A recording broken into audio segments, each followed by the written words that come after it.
سب سے پہلے میرے چینل کو ابھی تک اگر سبسکرائب نہیں کیا تو سبسکرائب کر لیں اور بیل نوٹیفیکیشن کو بھی آن کر لیں تاکہ میری ہر آنے والی نیو اپڈیٹ آپ تک بر وقت پہنچ سکے۔ آج کی اس ویڈیو میں ہم سعادت حسن منٹو کا ناول آنکھیں سنیں گے۔ اس کے سارے جسم میں مجھے اس کی آنکھیں بہت پسند تھیں۔ یہ آنکھیں بالکل ایسے ہی تھی جیسے اندھیری رات میں موٹر کار کی ہیڈ لائٹیں جن کو آدمی سب سے پہلے دیکھتا ہے۔ آپ یہ نہ سمجھے گا کہ وہ بہت خوبصورت تھی، ہرگز نہیں۔ میں خوبصورتی اور بدصورتی میں تمیز کر سکتا ہوں، لیکن معاف کیجیے گا، ان آنکھوں کے معاملے میں صرف اتنا ہی کہہ سکتا ہوں کہ وہ خوبصورت نہیں تھی، لیکن اس کے باوجود بے پناہ پرکشش تھی۔ میری ان آنکھوں کی ملاقات ایک ہسپتال میں ہوئی۔ میں اس ہسپتال کا نام آپ کو بتانا نہیں چاہتا، اس لیے کہ اس سے میرے اس افسانے کو کوئی فائدہ نہیں پہنچے گا۔ بس آپ یہی سمجھ لیجئے کہ ایک ہسپتال تھا جس میں میرا ایک عزیز آپریشن کرانے کے بعد اپنی زندگی کے آخری سانس لے رہا تھا۔ جو تو میں تیمارداری کا قائل نہیں، مریضوں کے پاس جا کر ان کو دم دلاسا دینا بھی مجھے اچھا نہیں لگتا، لیکن اپنی بیوی کے بے حد اصرار پر مجھے جانا پڑا تاکہ میں اپنے مرنے والے عزیز کو اپنے خلوص اور محبت کا ثبوت دے سکوں۔ یقین مانیے کہ مجھے سخت کوفت ہو رہی تھی۔ ہسپتال کے نام سے ہی مجھے نفرت ہے، معلوم نہیں کیوں، شاید اس لیے کہ ایک بار ممبئی میں اپنی بوڑھی ہمسائی کو جس کی کلائی میں موچ آ گئی تھی، مجھے جے ہسپتال میں جانا پڑا۔ وہاں کیوزاوالجی ڈپارٹمنٹ میں مجھے کم از کم 2.5 گھنٹے انتظار کرنا پڑا تھا۔ وہاں میں جس آدمی سے بھی ملا، لوہے کے مانند سر و بے سر حس تھا۔ میں ان آنکھوں کا ذکر کر رہا تھا جو مجھے بے حد پسند تھی۔ پسند کا معاملہ انفرادی حیثیت رکھتا ہے۔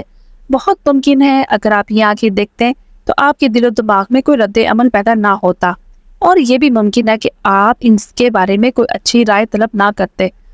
آپ کہہ دیتے نہایت واجبات آنکھیں تھیں، لیکن جب میں نے اس لڑکی کو دیکھا تو سب سے پہلے مجھے اس کی آنکھوں نے اپنی طرف متوجہ کیا۔ وہ برقع پہنے ہوئی تھی مگر نقاب اٹھا ہوا تھا۔ اس کے ہاتھ میں دوا کی بوتل تھی اور وہ جنرل وارڈ کے برآمدے میں ایک چھوٹے سے لڑکی کے ساتھ چلی آ رہی تھی۔ میں نے اس کی طرف دیکھا تو اس کی آنکھوں میں جو بڑی تھی نہ چھوٹی، سیاہ تھی نہ بھوری، نیلی تھی نہ سبز، ایک عجیب قسم کی چمک پیدا ہوئی۔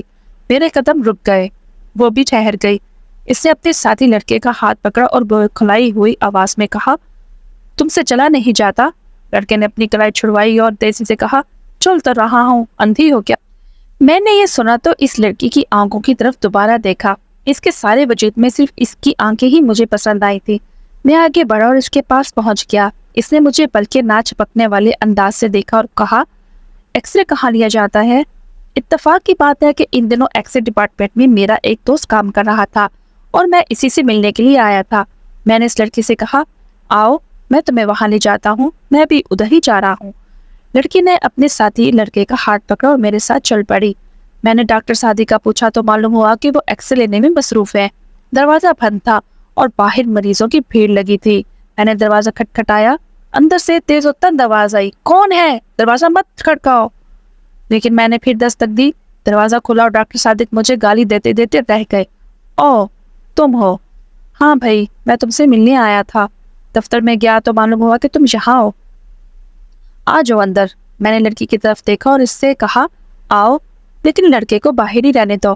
ڈاکٹر صادق نے ہولے سے مجھ سے پوچھا، یہ کون ہے؟ میں نے جواب دیا، معلوم نہیں کون ہے، ایکس رے ڈپارٹمنٹ کا پوچھ رہی تھی۔ میں نے کہا، چلو میں ہی لے چلتا ہوں۔ ڈاکٹر صادق نے دروازہ اور زیادہ کھول دیا۔ میں اور لڑکی اندر داخل ہو گئے۔ 4-5 مریض تھے۔ ڈاکٹر صادق نے جلدی جلدی ان کی اسکریننگ کی اور انہیں رخصت کیا۔ اس کے بعد کمرے میں ہم صرف دو ہی رہ گئے تھے، میں اور وہ لڑکی۔ ڈاکٹر صادق نے پوچھا، انہیں کیا بیماری ہے؟ میں نے اس لڑکی سے پوچھا، کیا بیماری ہے تمہیں؟ ایکس رے کے لیے تم سے کس ڈاکٹر نے کہا تھا؟ اندھیرے کمرے میں لڑکی نے میری طرف دیکھا اور جواب دیا، مجھے نہیں معلوم بیماری کیا ہے، ہمارے محلے میں ایک ڈاکٹر ہے، اس نے کہا تھا کہ ایکس رے لو۔ ڈاکٹر صادق نے اس سے کہا کہ مشین کی طرف آئے۔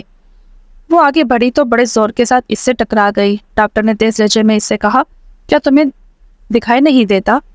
لڑکی خاموش رہی۔ ڈاکٹر نے اس کا برقع اتارا اور اسکرین کے پیچھے کھڑا کر دیا۔ اس نے سوئچ آن کیا۔ میں نے شیشے میں دیکھا تو مجھے اس کی پسلیاں نظر آئیں۔ اس کا دل بھی کونے میں کالے سے دھبے کی صورت میں دھڑک رہا تھا۔